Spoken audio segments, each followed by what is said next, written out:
जब आया हूँ तो यहाँ कई सारे संत बैठे हैं, जैसे ये आप देख सकते हो, ये कई संत हैं यहाँ जो अभी महाराज से अपनी ये पूछेंगे कि महाराज के गुरु कहाँ से हैं, क्योंकि नाम मैंने सुना था इसलिए मैं यहाँ आया हूँ। आज इनका एक वीडियो बनाऊँ और यहाँ सोशल मीडिया पे डालूँ, ताकि हमारे यहाँ क्या है कि यहाँ जो सत्संग चलती है, और सत्संग में इनका बड़ा नाम है, और सत्संग में हर जगह सत्संग में सुधार करने की बात करते हैं, कई सारे प्रवचन करते हैं। इसलिए आज मुझे देखा कि भाई ये बात हम वीडियो के माध्यम से कहीं और भी पहुँचाए, तो हम महाराज से पूछें कि महाराज के गुरु इन्होंने कहाँ किए हैं, और सत्संग के बारे में जो हम सुनेंगे। महाराज दास जी, सतकेवल साहब, हाँ, मैंने गुरु किए सेम्बारी चमनदास जी महाराज को, हाँ, और ज्ञान समृद्धता सारसापुरी जी, अहमदाबाद के बाद में आणंद आता है, वहाँ सारसापुरी गांव है।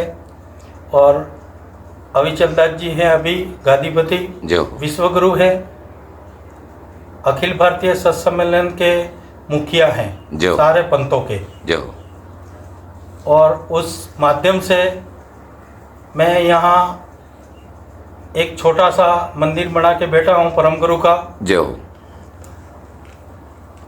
जो हाँ, हाँ बोलते रहिए आप तो। हाँ, परम गुरु का छोटा सा मंदिर बना के बैठा हुआ हूँ। हाँ जी। और यहाँ उस केवल पंथ के द्वारा चलने, उस पंथ पे चलने का मार्ग ढूंढ रहा हूँ, और आप सारी की दुआ होवे तो मैं उस मार्ग पे चलूँ, ये मेरा भाव है।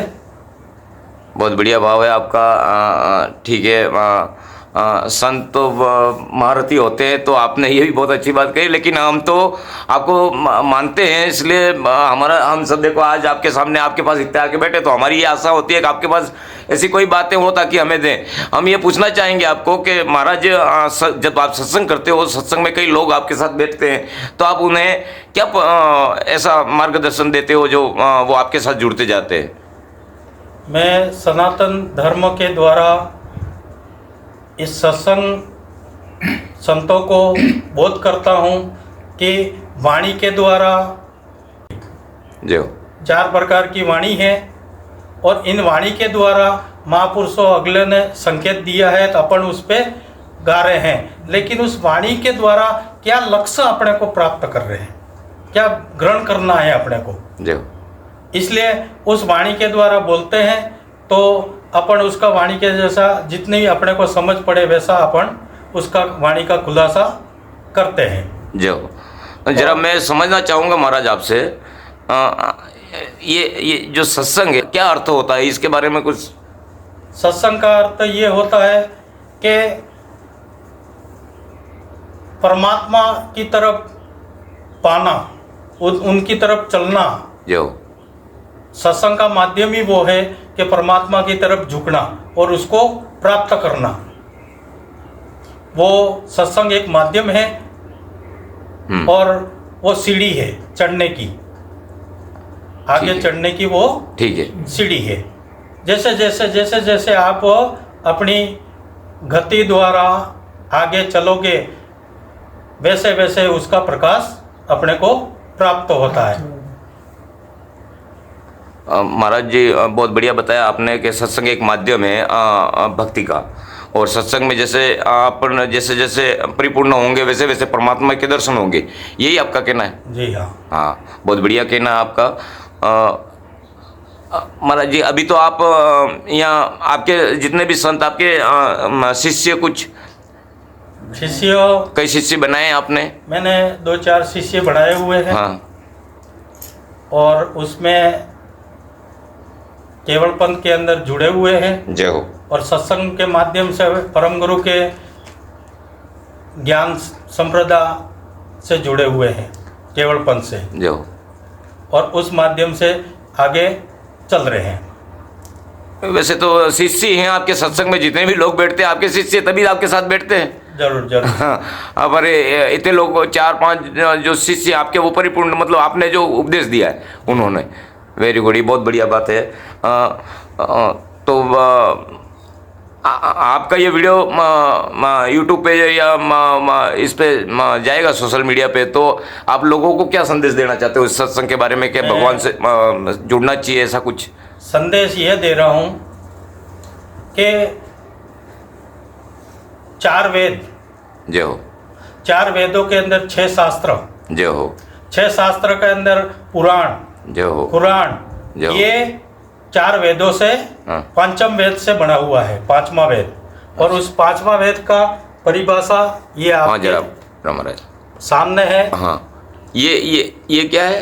5वां वेद है, पंचम वेद। पंचम वेद। अच्छा या- जरा महाराज, हाँ, हाथ में ठीक है है ठीक है ठीक है, हाँ हाथ में पकड़ लो हाथ में पकड़ो वो ये ठीक है, हाँ, बस मैं बहुत बढ़िया। आना चाहिए। अच्छा ये पंचम वेद है। ये महाराज इसके विषय में और जानेंगे अपन। जी हाँ। कैसे, मतलब 4 वेद 6 शास्त्र 18 पुराण, क्या इससे क्या हुआ है? इससे पूरे जगत के अंदर हाँ 4 वेदों को प्रचलित है। हाँ पंचम सूक्ष्म वेद जो है हाँ वो उसको 5वां जो मुख था ब्रह्मा जी का, हाँ हाँ उस मुख को इस जगत के अंदर चलायमान नहीं हो रहा था, जगत बढ़ रहा नहीं था।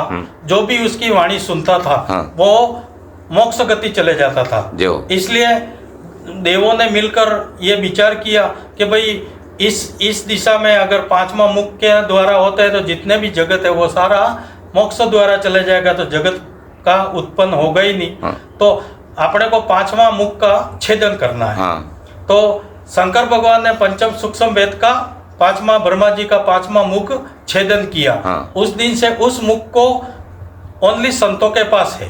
हाँ उसकी 4, इस जगत के अंदर 4 वेद है। हाँ। उत्तर, दक्षिण, पूर्व, पश्चिम। जो माता भी हाँ एक ये 4 वेदन दिशा लकीली है माता। अच्छा अच्छा हाँ ये अच्छा, माता- ये हाँ। ठीक है, ये महाराज ने लिखा है। उत्तर दिशा के अंदर हाँ। मुख रखकर ब्रह्मा जी ने कौन सा वेद का उच्चार किया? ठीक है, दक्षिण दिशा में मुख रखकर कौन सा वेद का उच्चार किया? पूर्व दिशा में कौन सा वेद का उच्चार किया? दक्षिण में कौन सा वेद का उच्चार किया? और पंचम सूक्ष्म वेद आकाश की तरफ मुख रखकर उन्होंने 5वां वेद का छेदन किया। जो उसका उच्चार पंचम सूक्ष्म वेद के रूप में उच्चार किया है।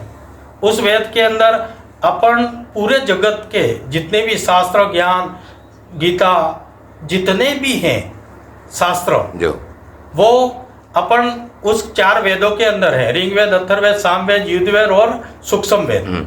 अब सूक्ष्म वेद तक अपन पहुंच नहीं पाए हैं। हाँ। क्योंकि 4 वेदों की ही अपन हाँ। व्याख्या कर रहे हैं। हाँ। तो यहाँ शायद ने ये इस विषय को कहा है, ना कोई योग क्रिया कहिए, ना कोई सिमरण ध्याना, जो श्वासोश्वास अक्षर ना कहिए, ना कोई नाम निशाना। जो वहाँ किसी चीज का ये सारी चीजें खंडित है। हाँ। तो वहाँ कुछ करने का विषय होता नहीं है।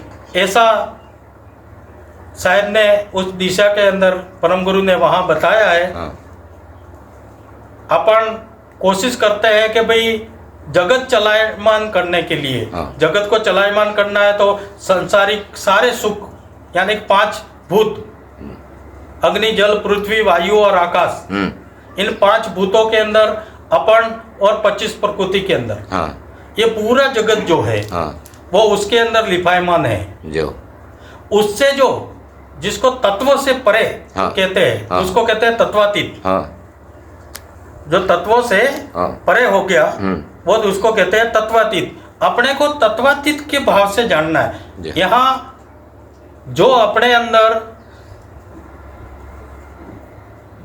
72,000 नाड़ी है, जो 36,000 जमनी बाजू और 36,000 दाई बाजू, दोनों 72,000 नाड़ी है। उसमें 10 नाड़ी बड़ी है। हाँ 10 में से भी संतों को मालूम ना पड़े इसके लिए उन्होंने 3 नाड़ी का विषय कहा है, इंगला, पिंगला और सुक्ष्मणा। सूक्ष्मणा। जो ये 3 नाड़ी के अंदर संतों को